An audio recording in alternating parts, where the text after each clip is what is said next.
Why does Africa keep losing when it has already won? Africa has every advantage a region could ask for: vast natural resources, an unparalleled youthful population, and cultural richness that has inspired the world for centuries.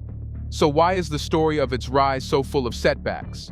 Why, despite holding the keys to economic power and global influence, does Africa find itself begging at the table of foreign powers? Let's address the elephant in the room: governance. At the 2024 African Economic Conference, Botswana's President Duma Boko gave voice to what so many Africans feel, but few leaders admit. Accountability is Africa's missing piece.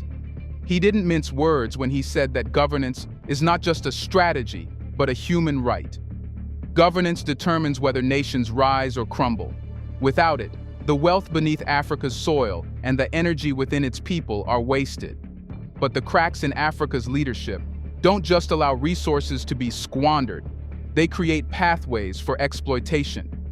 Corruption opens doors to exploitative loans, unfair trade agreements, and dependency on foreign aid. These aren't just issues of mismanagement. They are chains that hold the continent back. The truth is that governance is the foundation of every other solution. You can't talk about economic transformation, debt relief, or even climate resilience without addressing the leadership that drives them. This is why accountable governance is Africa's ultimate superpower. But what does governance look like when done right? And why does it matter so much to Africa's prosperity? Let's get started.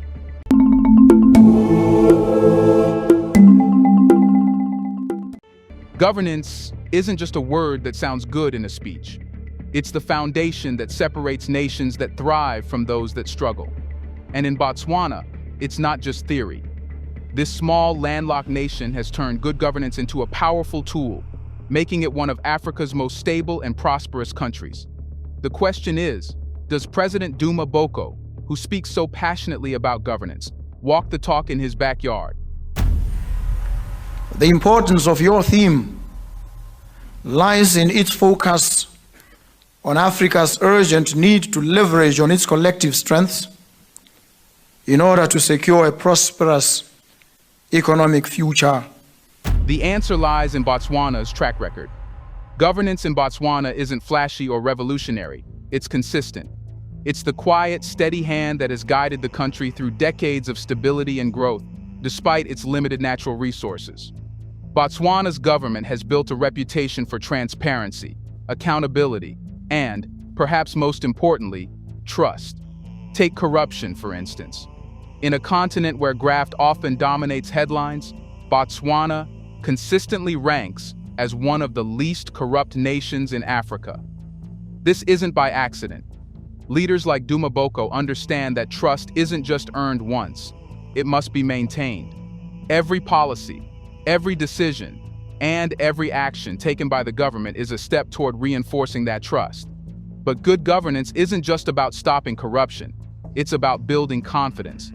When citizens believe in their leaders, they're more likely to support long-term policies, even those that require sacrifice. Botswana's stability has been a magnet for investors who know their money won't disappear into offshore accounts or be tangled up in red tape. This confidence isn't theoretical. It translates directly into economic growth and social progress. Duma Boko's perspective on governance cuts even deeper. For him, governance isn't just a political strategy, it's a human right. His belief is simple but profound. People deserve leaders who prioritize their well-being over foreign applause or personal gain. This philosophy is evident in Botswana's approach to resource management. Unlike many other resource-rich nations, Botswana has carefully managed its diamond wealth, using revenues to build infrastructure, improve healthcare, and educate its people. But let's not pretend this is just about economic policies. Good governance is also Africa's most powerful shield against exploitation. Weak leadership doesn't just lead to internal problems, it creates opportunities for external forces to meddle. For decades, puppet leaders across the continent have signed away Africa's resources for pennies on the dollar. The result? Riches flow out and poverty remains. Botswana's model shows that strong governance can stop this pattern. And yet, good governance in Botswana isn't just about keeping what belongs to the people. It's also about adapting to challenges. Consider the external debt crisis that plagues many African nations. While countries struggle under crushing loans, Botswana's prudent management has kept its debts low, ensuring its independence from exploitative lending terms. In a world where weak governance allows corruption, debt traps, and exploitation to thrive, Botswana stands out as a beacon of what's possible. Duma Boko's leadership isn't just talk, it's proof that good governance can transform nations. The question is, can this model inspire the rest of Africa to follow suit? To understand that, let's talk about the problems Africa faces. To grasp the depth of Africa's governance challenges, we need to unravel one of its most pressing issues, the debt crisis. It's a story as old as modern finance, a story of wealth stripped away and sovereignty undermined. How does a continent brimming with natural resources, from oil to gold to vast fertile lands, find itself buried under over $1 trillion in debt? The answer lies in bad deals, exploitative practices, and systems designed to perpetuate dependency rather than empowerment. At the heart of the crisis is a fundamental betrayal. African nations, many emerging from the shadows of colonial rule, were thrust into a global financial system that rewarded compliance over innovation. Loans extended by international financial institutions like the IMF and the World Bank often came with strings attached, policies that prioritized repayment over national development. Entire budgets are siphoned off to service these debts, leaving little for critical sectors like education, healthcare, and infrastructure. Take Zambia, for example. A nation blessed with copper reserves that are among the largest in the world, Zambia should be thriving. Instead, it spent more on debt servicing in 2023 than on public health. Hospitals lacked basic supplies, and schools struggled to function while billions flowed outward to creditors. This isn't just a failure of governance, it's a deliberate system of exploitation. Even when countries attempt to renegotiate or restructure their loans, they're met with biased credit ratings that inflate borrowing costs, siphoning even more resources from already strained budgets. The damage isn't just financial, it's deeply structural. Debt traps create cycles of dependency, making countries beholden to external powers. Governments are forced to prioritize the interests of their creditors over their citizens. Infrastructure projects stall, healthcare systems crumble, and education remains underfunded, perpetuating poverty and inequality. Worse, this dependency limits the political freedom of African nations as they become vulnerable to foreign influence and policy manipulation. But debt isn't just a burden. It's also a weapon. It's used to control nations, extract their resources, and keep them in a state of perpetual vulnerability. External creditors, often Western institutions, wield debt like a leash, ensuring African nations remain tethered to a global order that doesn't prioritize their growth. Leaders like Botswana's Duma Boko have recognized this and are advocating for bold systemic change. So, what steps can be taken to ensure good governance, and how will it save Africa? Here's a reminder to please like and share the video and subscribe to our channel to watch more videos on Black culture, history, civilization, and identity. Let's continue now. Boko's vision challenges the status quo. Instead of relying on predatory loans, he emphasizes the need to mobilize sovereign wealth funds and national savings derived from natural resource revenues to finance development. Countries like Norway have demonstrated how such funds can transform a nation's economy, and Africa has the potential to replicate this success. Nigeria, for instance, established its sovereign wealth fund in 2011, though its impact has been limited by governance issues. With strong leadership, such funds could provide the financial independence Africa desperately needs. Another critical step is addressing illicit financial flows, the silent hemorrhaging of wealth that occurs through tax evasion, corruption, and corporate fraud. Every year, billions of dollars are siphoned out of Africa illegally. Multinational corporations exploit weak regulations to shift profits offshore, depriving African nations of vital tax revenue. Tackling these flows could unlock the capital needed to revolutionize infrastructure, healthcare, and education. For example, a crackdown on tax evasion in Kenya recovered over $100 million in just 1 year, proof that decisive action can yield tangible results. Another obstacle is the global credit rating system. African countries often receive disproportionately low ratings, which leads to higher borrowing costs. These ratings aren't just reflective of economic performance, they're also influenced by perceptions of political risk, often shaped by stereotypes and outdated narratives. As a result, African nations pay significantly more to borrow than countries with similar economic fundamentals in other regions. This systemic bias drains billions from the continent every year. While debt relief programs have provided temporary reprieves, they're often band-aid solutions for much deeper wounds. The 2005 Heavily Indebted Poor Countries HIPC initiative wiped out over $100 billion in African debt, but within a decade, many nations were back in the red. Why? Because the underlying structures of exploitation remained intact. True debt relief must be accompanied by systemic reforms that empower African nations to control their financial destinies. Debt relief alone, however, isn't enough. Africa's path to economic freedom lies in its ability to unite. Regional integration, through initiatives like the African Continental Free Trade Area AfCFTA, offers a way to build collective strength and resilience. By creating a single market, African nations can boost intracontinental trade, reduce dependency on external markets, and increase their bargaining power in global negotiations. Imagine a scenario where African countries pool their resources to create regional infrastructure projects, railways connecting landlocked nations to ports, energy grids that span borders, and trade routes that bypass traditional choke points. These initiatives could transform Africa's economic landscape, making it less reliant on foreign investment and more self-sufficient. The debt crisis may be a story of betrayal, but it's also an opportunity, a chance for Africa to redefine its relationship with the world. By prioritizing strong governance, cracking down on illicit financial flows, and fostering regional cooperation, African nations can break free from the chains of dependency and chart a new course for their future. The journey won't be easy, but leaders like Duma Boko are showing that it's possible. The question now is whether other African nations will follow suit or continue to play by the rules of a rigged game. One thing is certain: Africa's potential is too vast, its people too resilient, and its resources too valuable to remain trapped in a cycle of exploitation. The time for change is now. Here comes one thing that gives Africa an edge. It's the natural resources and youth. But how are these Africa's secret weapons? Over 60% of Africa's population is under 25, making it the youngest continent in the world. This youthful energy isn't just a statistic, it's a force waiting to be harnessed. But here's the catch: potential without opportunity is a recipe for disaster. Without proper investment, this demographic advantage can quickly become a burden, fueling unemployment, unrest, and migration. The problem is clear.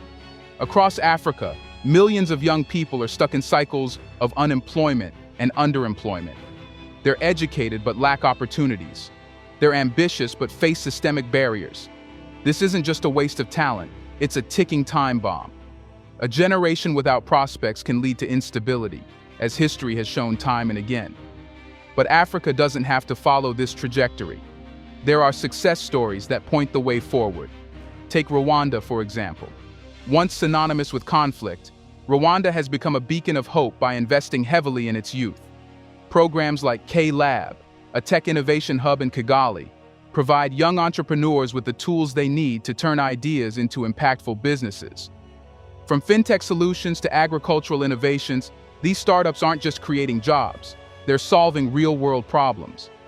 Empowering Africa's youth starts with education, but not just any education. It must be practical, relevant, and geared toward the future. Countries like Kenya are pioneering STEM initiatives to equip their young people with skills that align with global trends. Coding boot camps, vocational training centers, and university incubators are popping up across the continent, laying the groundwork for a workforce that can compete on the global stage. Entrepreneurship is another critical piece of the puzzle. Africa's youth are naturally innovative, driven by the challenges they face daily. By fostering entrepreneurship, African nations can turn these challenges into opportunities. Programs like the Tony Elumelu Foundation's Entrepreneurship Program, which provides funding and mentorship to startups, have empowered thousands of young Africans to build businesses that create jobs and drive economic growth. But creating opportunities for youth isn't just about education and funding, it's also about access to resources. And this is where Africa's natural wealth comes into play. Africa's natural resources are legendary. From the diamond mines of Botswana to the oil fields of Nigeria, the continent is home to some of the richest deposits of minerals, metals, and energy resources on the planet. But here's the tragedy. Too often, these resources are extracted and exported with little benefit to local communities. Raw materials leave Africa's shores, only to return as finished products sold at a premium. Take cocoa, for example. Africa produces about 70% of the world's cocoa, yet most of it is exported in raw form. Ghana and Ivory Coast, the two largest cocoa producers, see only a fraction of the $100 billion global chocolate market. Imagine the jobs and wealth that could be created if Africa processed its cocoa locally, producing world-class chocolate brands that compete globally. The same story plays out with oil. Nigeria, one of Africa's largest oil producers, exports crude oil but imports refined petroleum products at higher prices. This imbalance not only drains wealth, but also creates dependency on foreign refineries. By investing in local refining capacity, Nigeria could retain more value within its borders and reduce reliance on imports. But leveraging natural resources isn't just about adding value, it's also about managing them responsibly. Sustainable resource management is critical to ensuring that Africa's wealth benefits its people, not just multinational corporations or corrupt officials. Africa's natural wealth comes with a caveat. It must be used wisely. Mismanagement of resources has led to environmental degradation, community displacement, and conflicts over land and water. Climate change only amplifies these challenges, with rising temperatures and unpredictable weather patterns threatening agriculture, water supplies, and infrastructure. But Africa has the chance to turn these challenges into opportunities. Green technologies and sustainable practices can transform how the continent uses its resources. Morocco's Noor Solar Complex, one of the largest solar farms in the world, is a shining example of how Africa can lead in renewable energy. Countries like Ethiopia are investing in reforestation projects that combat desertification while creating jobs for local communities. When Africa's youth and natural resources are combined strategically, they become a formidable force. Young people, equipped with education and entrepreneurial support, can lead the charge in transforming raw materials into high-value products. They can drive innovations in green technology, create industries that add value locally, and build the infrastructure needed to support sustainable growth. But this vision requires more than just ambition. It demands leadership that prioritizes the long-term well-being of its people. Leaders must move beyond short-term profits and focus on policies that empower the youth, protect the environment, and ensure that Africa's resources benefit its people. Africa's youth and natural resources aren't just assets, they're the keys to the continent's future. By investing in education, entrepreneurship, and sustainable resource management, African nations can unleash a wave of innovation and growth that lifts millions out of poverty and into prosperity. The choice is clear. Either continue the cycle of exporting raw materials and importing finished products, or seize the opportunity to create industries, jobs, and wealth within Africa. The power lies in the hands of African leaders and their people. It's time to turn potential into progress and ensure that Africa's heartbeat, the youth, and its soil, the resources, work together to build a brighter future. So, when Boko says Africa needs better management, is he suggesting a practical solution? Absolutely. Africa has everything it needs to succeed. Vast natural resources, a youthful and dynamic population, and a clear blueprint for change. Duma Boko's call for better governance isn't just rhetoric. It's a highly practical solution rooted in reality. His vision focuses on strengthening systems that ensure transparency, accountability, and long-term stability. Foundations that any nation requires to thrive. By emphasizing governance, regional integration, and youth empowerment, Boko isn't proposing abstract ideas. He's pointing to actionable steps that African nations can take immediately. His message is clear. Africa doesn't need to depend on external forces or play by rigged rules. The resources, talent, and potential are already here. What's needed is bold leadership to unlock them. Boko's approach isn't just feasible, it's essential. Do you think fixing the government and making better strategies can fix Africa? When will they opt for this simple solution? Let us know in the comment section. Do African leaders want to change, or is it what only the locals desire? Do you want to watch more videos like this one? If so, subscribe to our channel and press the bell icon next to it. We have decided to bring videos on something nobody talks about: the Black culture, civilization, history, and evidence about how glorious Blacks have been. Thanks for watching, and until the next video, stay tuned.